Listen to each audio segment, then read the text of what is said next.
സംസ്ഥാനത്ത് CPM ഭരിക്കുന്ന സഹകരണ ബാങ്കുകളിൽ പാർട്ടിക്ക് രഹസ്യ നിക്ഷേപമുണ്ടെന്ന കണ്ടെത്തലിനെ കുറിച്ച് റിസർവ് ബാങ്ക് അന്വേഷണം തുടങ്ങും. ഇഡിയുടെ ശുപാർശയുടെ അടിസ്ഥാനത്തിലാണ് നടപടി. സംസ്ഥാനത്ത് 75% സഹകരണ ബാങ്കുകൾ ഭരിക്കുന്നത് CPM ആണ്. കള്ളപ്പണം വെളുപ്പിക്കാൻ CPM സഹകരണ ബാങ്കുകളെ ഉപയോഗിക്കുന്നുവെന്ന നിഗമനത്തിലാണ് ഇഡി. തൃശൂർ ജില്ലയിലെ കരുവന്നൂർ സഹകരണ ബാങ്കിൽ CPMന് 5 രഹസ്യ അക്കൗണ്ടുകൾ ഉണ്ടെന്ന് എൻഫോഴ്സ്മെന്റ് ഡയറക്ടറേറ്റ് കണ്ടെത്തി. ഈ രഹസ്യ അക്കൗണ്ടുകളുടെ വിവരം റിസർവ് ബാങ്ക് ഓഫ് ഇന്ത്യ, തെരഞ്ഞെടുപ്പ് കമ്മീഷൻ, ധനകാര്യ മന്ത്രാലയം എന്നിവയ്ക്ക് ഇഡി കൈമാറി.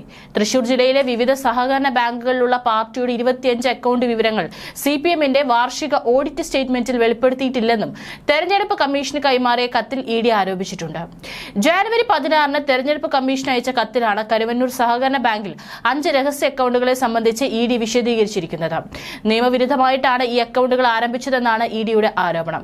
കേരള സഹകരണ സൊസൈറ്റിയുടെ നിയമവും ചട്ടങ്ങളും പ്രകാരം അക്കൗണ്ടുകൾ തുറക്കണമെങ്കിൽ സൊസൈറ്റിയിൽ അംഗത്വം എടുക്കണം.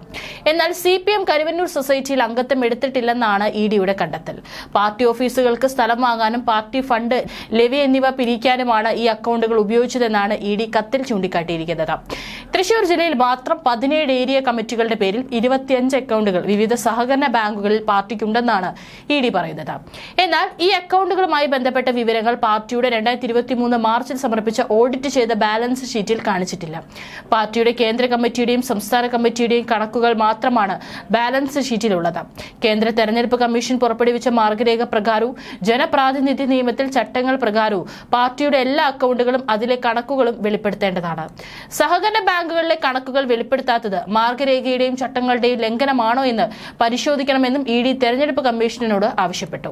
കരുവന്നൂർ സഹകരണ ബാങ്കിൽ CPM നേതാവും മുൻ മന്ത്രിയുമായ AC മൊയ്തീന്റെ നിർദ്ദേശപ്രകാരം വ്യാപകമായി ബിനാമി ലോണുകൾ നൽകിയെന്ന് ഇഡി കണ്ടെത്തിയിട്ടുണ്ട്.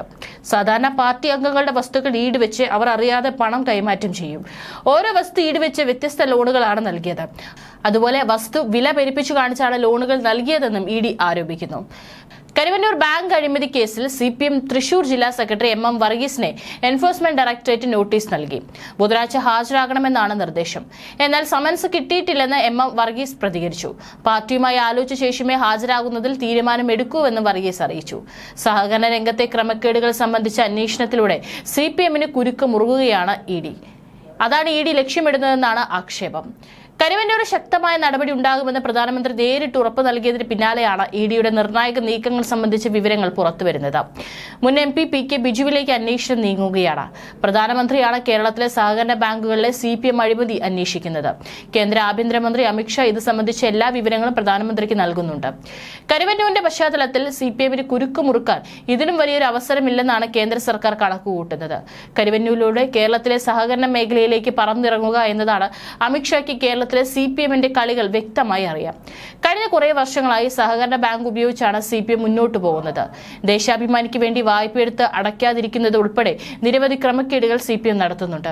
സംസ്ഥാനത്തെ CPM ഭരിക്കുന്ന സഹകരണ ബാങ്കുകളിലുള്ള നിക്ഷേപങ്ങൾ പിൻവലിക്കുന്നതിലും കേന്ദ്ര സർക്കാരിന്റെ ചാരക്കണ്ണുകളുണ്ട്. കേന്ദ്ര രഹസ്യാന്വേഷണ ഏജൻസികളാണ് വൻതോതിലുള്ള നിക്ഷേപങ്ങളും പിൻവലിക്കലുകളും പരിശോധിക്കുന്നത്. കരുവന്നൂർ ബാങ്ക് തട്ടിപ്പിനെ തുടർന്നാണ് പുതിയ നീക്കം. കോടികളുടെ നിക്ഷേപം സഹകരണ ബാങ്കുകളിൽ സഖാക്കൾക്കുണ്ടെന്നാണ് കേന്ദ്രം കണ്ടെത്തിയിരിക്കുന്നത്. അതിനിടെ AC മൊയ്തീനും PK ബിജുവിനും പിടി വീണതോടെ കള്ളപ്പണം മറയ്ക്കാനുള്ള വഴികൾ തേടി സഖാക്കൾ നെട്ടോട്ടമോടുന്നു. ചുരുക്കത്തിൽ കോടികൾ വട്ടിയിലാക്കിയ സഖാക്കൾ തലങ്ങും വിലങ്ങും ഓടുന്ന സാഹചര്യമാണ് കേരളത്തിലുള്ളത്. സംസ്ഥാനത്തെ പ്രാദേശിക സഹകരണ ബാങ്കുകളിൽ പോലും പല സഖാക്കൾക്കും കോടികളുടെ നിക്ഷേപമുണ്ട്. സഹകരണ ബാങ്കുകളിൽ സഖാക്കൾക്ക് മാത്രമാണ് ജോലി ലഭിച്ചിട്ടുള്ളത്. അതിനാൽ സഖാക്കളുടെ നിക്ഷേപം എല്ലാ കാലത്തും രഹസ്യമായിരിക്കും. എന്നാൽ ഇഡി ഉൾപ്പെടെയുള്ള ഏജൻസികൾ വലവിരിച്ചതോടെ നിക്ഷേപം പിൻവലിച്ച് രക്ഷപ്പെടാൻ സഖാക്കൾ ശ്രമിക്കുന്നു. അതിനിടെ നിക്ഷേപ തട്ടിപ്പ് പുറത്തറിയാതിരിക്കാൻ പല സഹകരണ ബാങ്കുകളും പടക്കം പൊട്ടുന്നത് പോലെ പൊട്ടിത്തുടങ്ങി. കരുവന്നൂർ തട്ടിപ്പ് കേസിലെ ബിനാമി തട്ടിപ്പുകാരൻ സതീഷിന്റെ ബാങ്ക് അക്കൗണ്ടുകൾ ഇതിനകം മരവിപ്പിച്ചു കഴിഞ്ഞു. അയ്യന്തോൾ സർവീസ് സഹകരണ ബാങ്കിലെ അക്കൗണ്ടാണ് മരവിപ്പിച്ചത്. അക്കൗണ്ടിലൂടെ തുടർ ക്രയവിക്രയങ്ങൾ അരുതെന്ന് ഇഡി കത്ത് നൽകി. സതീഷിന്റെ പേരിലുള്ള 2 സ്ഥിര നിക്ഷേപ അക്കൗണ്ടുകളാണ് മരവിപ്പിച്ചത്. സതീഷിന്റെ ഭാര്യ, മകൻ എന്നിവരുടെ പേരിലുള്ള അക്കൗണ്ടുകൾ മരവിപ്പിച്ചു.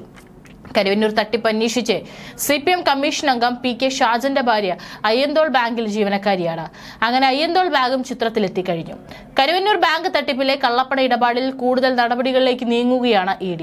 മുൻ മന്ത്രി AC മൊയ്തീൻ MLA അടക്കമുള്ള CPM നേതാക്കൾക്ക് എൻഫോഴ്സ്മെന്റ് ഡയറക്ടറേറ്റ് നോട്ടീസ് നൽകി. കൗൺസിലർമാരായ അനൂപ് ഡേവിഡ്, അരവിന്ദാക്ഷൻ, ജിജോർ അടക്കമുള്ളവരെയും ചോദ്യം ചെയ്തു. AC മൊയ്തീൻ സ്വത്ത് വിശദാംശങ്ങൾ, ബാങ്ക് നിക്ഷേപ രേഖകൾ എന്നിവ പൂർണ്ണമായി ഹാജരാക്കി. കേസിൽ അന്വേഷണം നേരിടുന്ന ബാങ്ക് മുൻ മാനേജർ ബിജു കരീമിന്റെ ബന്ധു കൂടിയാണ് AC മൊയ്തീൻ. ഈ സാഹചര്യത്തിൽ ബാങ്കിൽ നിന്ന് ബിനാമികൾ വ്യാജരേഖകൾ ഹാജരാക്കി ലോൺ നേടിയതിൽ AC മൊയ്തീന് പങ്കുണ്ടോ എന്നതിലാണ് EDയുടെ അന്വേഷണം.